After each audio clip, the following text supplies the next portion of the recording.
Hello, this is Memphis Communiversity. Today we are going to be practicing some AP Calculus free response questions, and we are doing polar. So this is difficulty number 4. If you don't know, we go from difficulty 1 all the way up through difficulty 10, and every single free response question, including the BC topics like polar.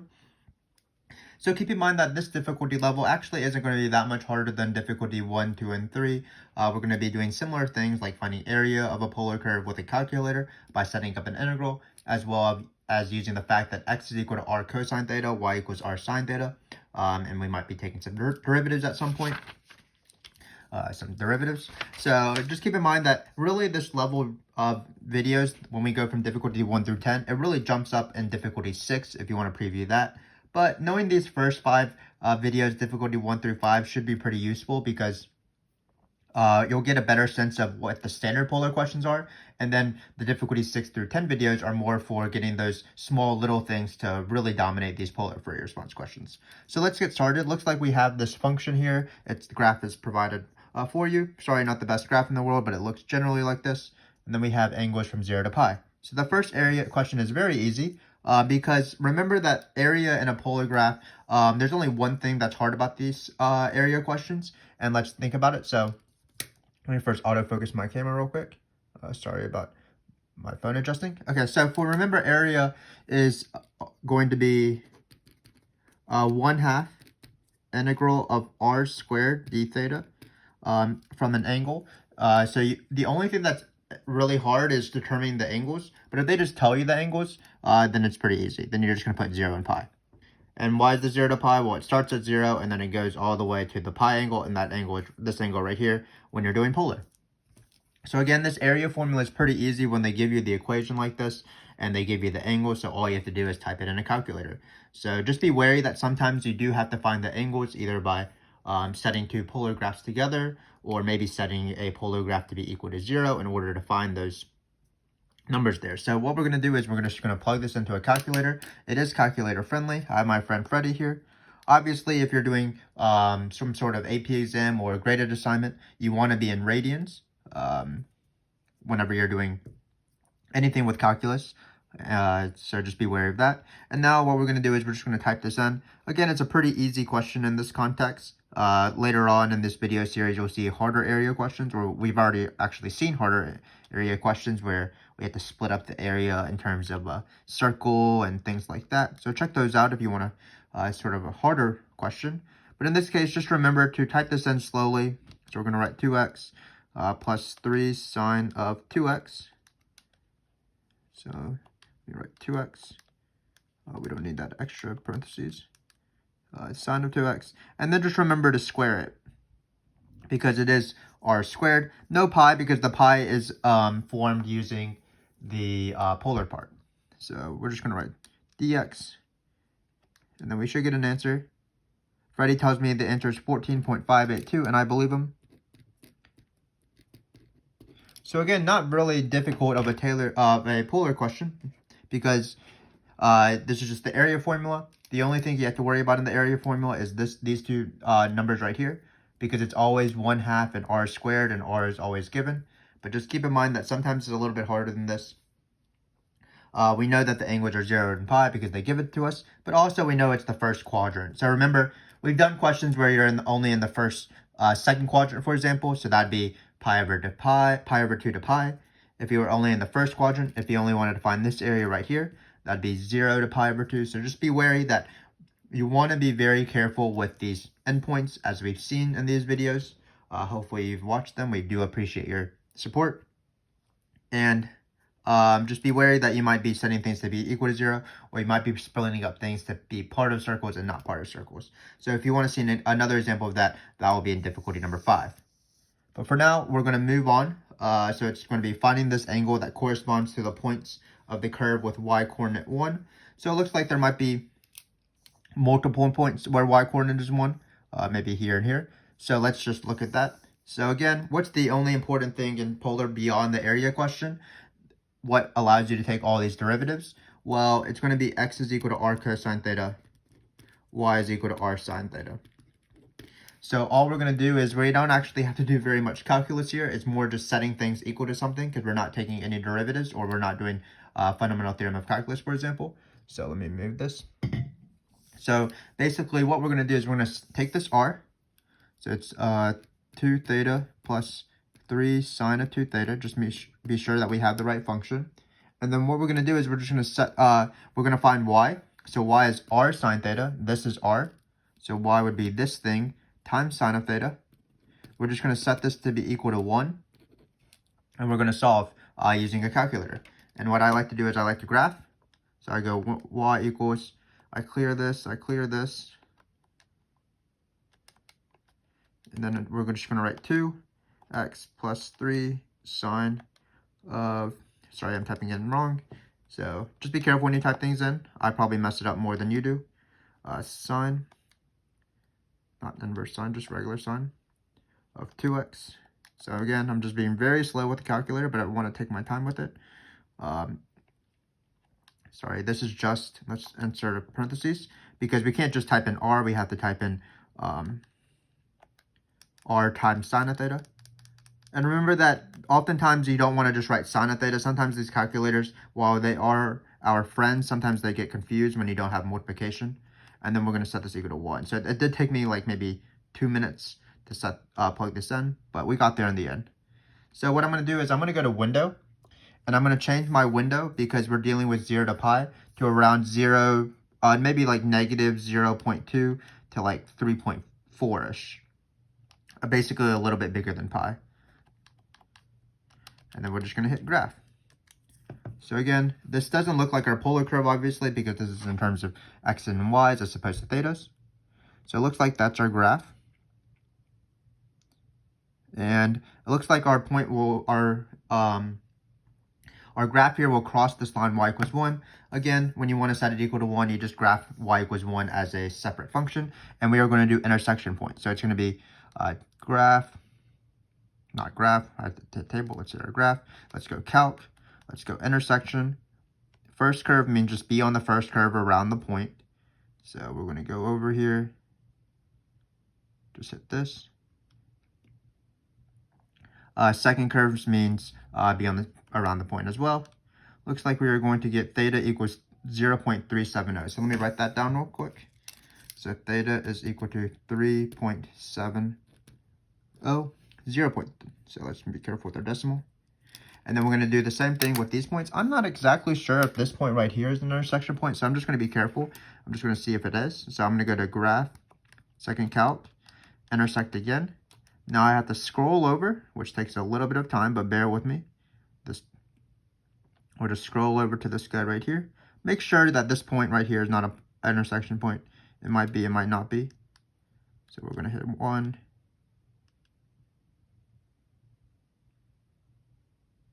Probably is not. It gave me the other intersection point, which is great. So it only intersects twice, this point and this point. So it's 2.920 radians. So that's how you do it. Again, everything in polar matters about this equation right here. X is equal to r cosine theta, y equals r sine theta. So if we want something to have y coordinate 1, all we're going to do is set it equal to 1, and then we're good to go using a calculator. Finally, how do you find the x coordinate? Well, again, x is equal to r cosine theta is the only important thing. So what we're going to do is we're going to write x is equal to this guy right here. 2 theta plus 3 sine of 2 theta. And then we're going to multiply it by cosine of theta. And we're going to plug in 0.370 and also 2.920. So when theta is equal to 0.370, this will equal something. And then when theta is equal to 2.920, x will be equal to something. So in this case, we can sort of surmise what it will be. In this case, x will be around 1-ish maybe. And then with 2.90, x is going to be closer to the negative side, like negative 6.7-ish or something. So let's just plug this in. Not really doing anything today, so let's just go slowly. So again, we're just going to do 2 times 0.370, because that's my first angle, plus, so maybe I need more parentheses. Maybe I don't need this. So plus 3 times sine. Keep in mind it's 2 times this number, so 2 times 0.370. So this is just my r, and then I do need to multiply it by cosine because it's x is equal to r cosine theta of this number right here. So we're going to type that in. And we get 2.5. So it's a little bit bigger than I expected. Let's make sure we typed it in correctly. My picture might be not very accurate, so that might be why. So 3 sine, looks like we typed it in right. 2 times theta plus 3 times sine of 2 theta times cosine of 0.370. So we're going to just accept this as the answer, 2.5676. Obviously, when you take an AP exam or perhaps your teacher's exams, you're not going to have a hand-drawn picture that's not very accurate like mine. You're going to have a computer-generated sort of thing. So in this case, what we're going to do is to find this last point. Of course, we're just going to plug in 2.9, replace this angle, do the same exact thing though. Of course, typing in the calculator does require time, but I would suggest not treating it as something that you'll never mess up, because sometimes you do mess it up. So we're going to go back over to this, change all the numbers of 0.370 to this guy right here, 920. Let's see what we get here. So here we get negative 4.4. So this makes general sense. It will cross negative 1 somewhere around here. So we're going to write that down. Negative 4.442. Great. So again, none of this has been very difficult. This has been very standard polar questions. If you are taking a exam in this, you want to be at this difficulty level, certainly. You want to know how to find area, 1/2 r squared. At least set up the formula and just sort of guess the endpoints. But in this case, the endpoints were pretty easy. And then you definitely want to know the fact that x is equal to r cosine theta, y is equal to r sine theta, because that allows you to find x coordinate and y coordinates and things like that. It also allows you to find derivatives like dy dx. That would be this derivative divided by this derivative, or even dy dt, or dy d theta, dx d theta, dx dt. All of them are governed by this. Just keep in mind that before we move on, let's just talk about derivatives again. So notice that if you're taking any derivative with respect to theta, for example, dx d theta, all you have to do is take the derivative with the calculator. You don't have to multiply by the chain rule because this functions in terms of theta. But if you, for example, want to find dx dt, just keep in mind, we did this before in previous videos, but dx dt is not just the derivative. It does require the chain rule. So it's dx d theta times d theta dt. So just be wary of that. And then, for example, if you want to find dy dx, that is also the chain rule. It's dy d theta over dx d theta. So, for example, if you wanted to find the slope of the tangent line at this point right here, you would take the derivative of y, r sine theta, with respect to 0.370, for example, then do the same thing with x and then divide. And then you would be able to find the equation of the tangent line, because you would have a y coordinate and an x coordinate and a slope. So again, just be wary of these. Again, this is the big part of polar questions, knowing how to do area, knowing that x is equal to r cosine theta and y is equal to r sine theta, and then also all the things that come with it. So now we have a derivative question. It's not a very difficult derivative question. All we're going to do is we're going to find the first derivative of r with respect to theta. So that's obviously nice because r is always in terms of theta. We don't have to account for the chain rule. Then we're going to do it at pi over 2. And then we're going to interpret. So the interpretation is probably the hardest thing, but let's go for it. So what was r from the very beginning?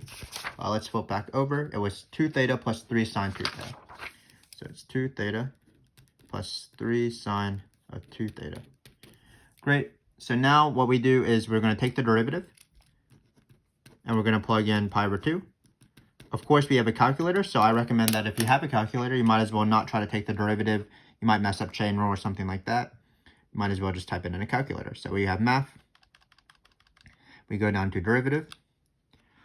Choose any variable you want as long as you're consistent. So 2x plus 3 sine of 2x. Maybe I put too many parentheses for these calculators, but hopefully you can forgive me for that. And then we're just going to plug in pi over 2. Pi is right here, so it's pi divided by 2. And looks like we're going to get negative 4, basically, negative 4.000. So we're just going to write negative 4. So that's dr d theta. We might as well write this. Okay, so this is dr d theta.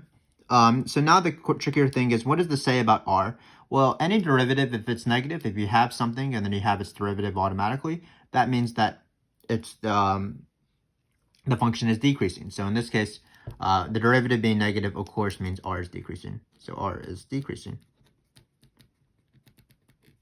at this number, at this angle, pi over 2. So as you can tell, the r is getting smaller as you're going through the point pi over 2. Keep in mind that theta is equal to pi over 2, so that corresponds to the angle that goes straight up.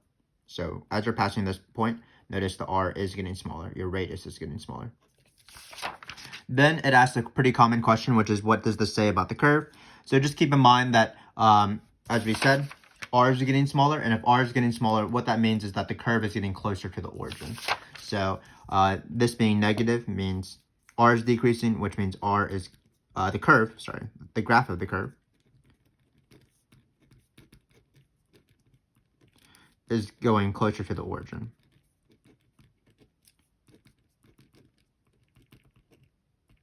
So let's just review real quick. Dx d theta or d theta dt. Sometimes they introduce some sort of particle. Keep in mind that dx dt would, of course, be from the chain rule, if you needed to find that. But this governs horizontal movement. So if this is positive, any of these two are positive, that means the particle or the curve at a theta or at a time is moving either right or left.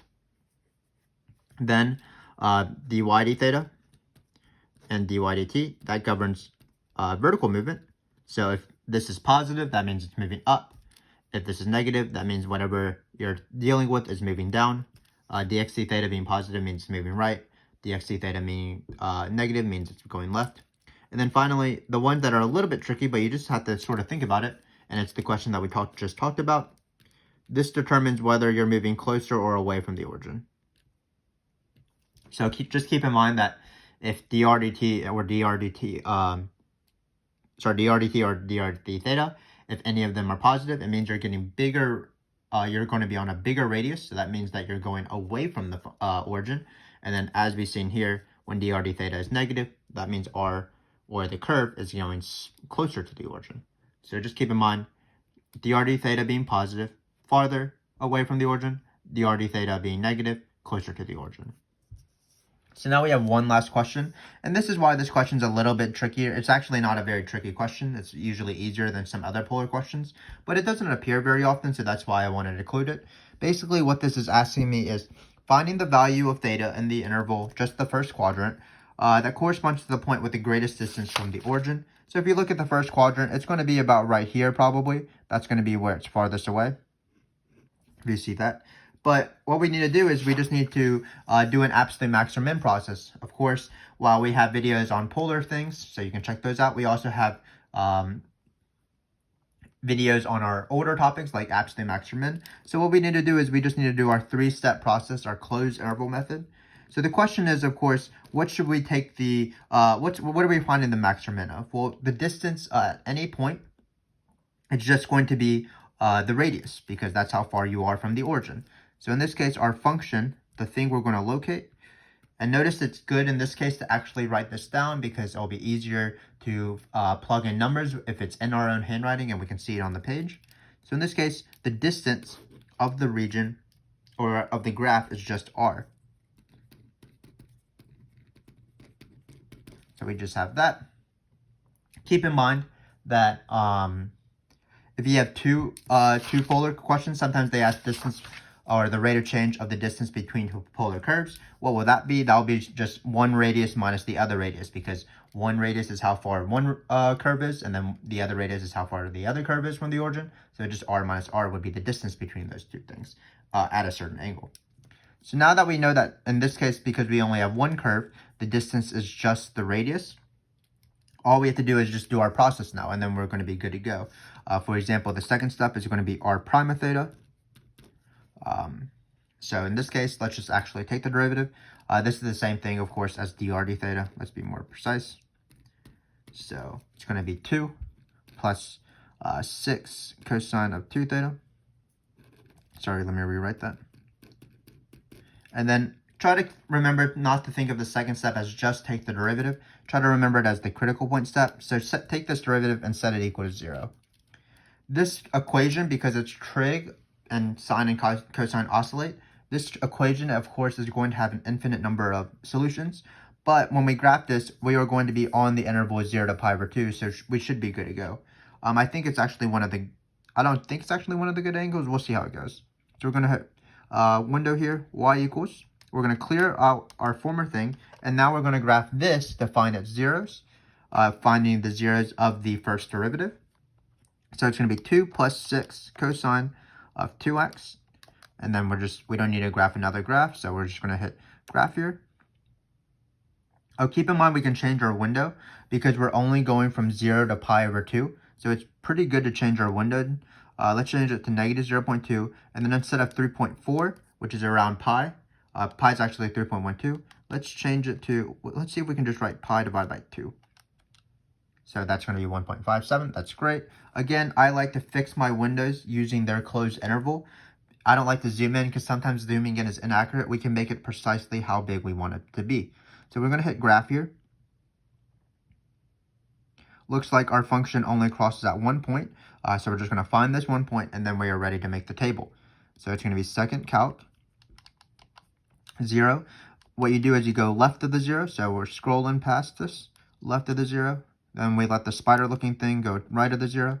And then we're going to guess for Freddy's help. It looks like the 0 is 0.9553. So this is the theta value actually, of course.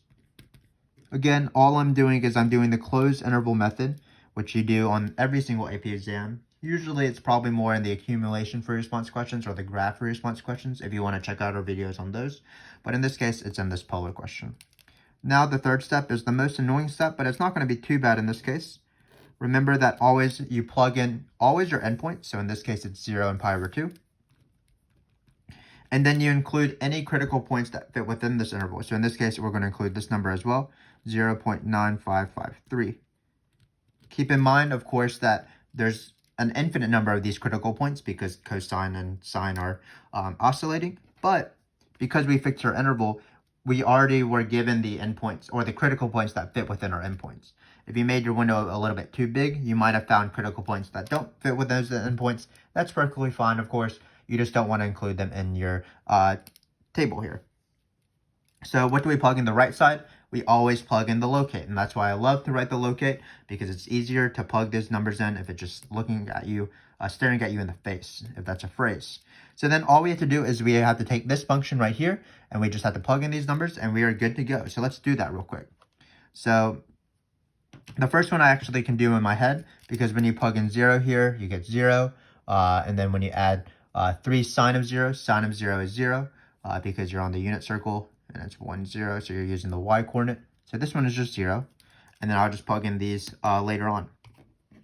We can actually probably plug in pi over 2 as well, because when you plug in pi over 2, that's sine of pi over 2, sine of pi, it's sine of pi.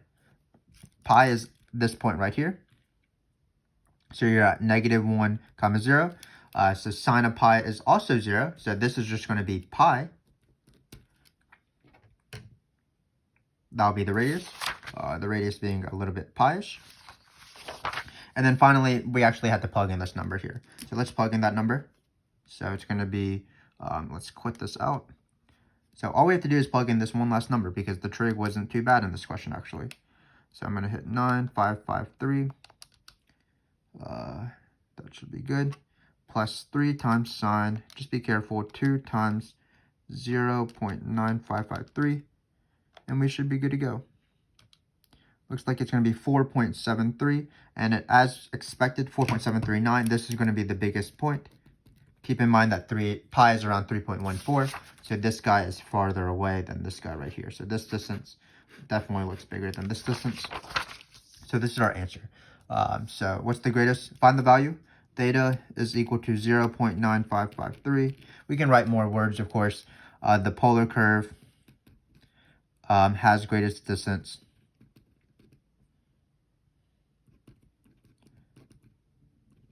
at this angle, and the distance is going to be 4.79 units, whatever that is. So again, this has not been the hardest response question in the world. Let's just review what we did. This first question is very standard area. The only thing you have to worry about is the numbers, where in this case, they gave you the numbers, so you didn't really have to worry about anything. Then for B, we just used the fact that x is equal to r cosine theta, y is equal to r sine theta. We set r sine of theta to be 1, and then what we did is we plugged in whatever angles we got into x r cosine theta. We did talk a little bit about derivatives, but they were unnecessary in this question. Feel free to watch the next video if you want more practice with derivatives. Then we found dr theta. Again, a very easy derivative because every derivative with respect to theta is just a normal derivative, whereas every single derivative with respect to t requires the chain rule. So in this case, we found that dr theta is negative. What was more important about this question is just interpreting, and this means that r is going to be decreasing at this angle, as well as that the graph of the curve is getting closer to the origin. And what we talked about, what each of these things means, dx theta and dx dt govern horizontal movement, so going right or left. Dy d theta being positive means it's going up. Dy d theta meaning negative means it's going down.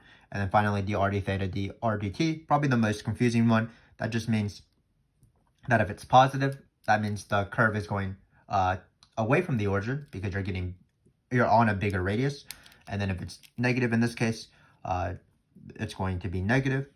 The radius is going to be decreasing, which means that the particle is moving closer to the origin because you're on a smaller radius. Finally, we had this sort of rare question, but it actually was not a very difficult question. What is the greatest distance from the origin of the particle? Well, when you have two curves, it might be distance minus distance, but in this case, it was just the single r because that's how far you're away from the origin at any single point when you have a single curve. So what we did, of course, is we just did the closed interval method on r and sort of worked our way through. We ended up getting this number right here, and we plugged it in. This number was where the derivative was equal to 0, and Freddie helped us out with that.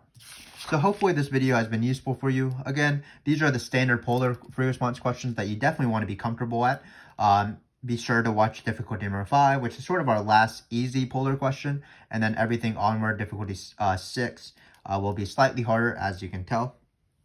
So please check those out. But again, you want to be at this level before you take any polar test or before you take the BC exam. And if you were to take any BC exam, if you're at this level, you might not be able to answer the more challenging questions. Those are for the later difficulty videos. You should be able to get still a pretty sizable chunk of the standard questions, area, derivative questions, interpreting, distance questions, things like that. But hopefully we continue seeing each other as we continue this video series. Polar is pretty challenging, but for now it's not that bad, and we'll see what happens when it does get a little bit more challenging. So thanks again for watching, and hopefully I'll see you soon.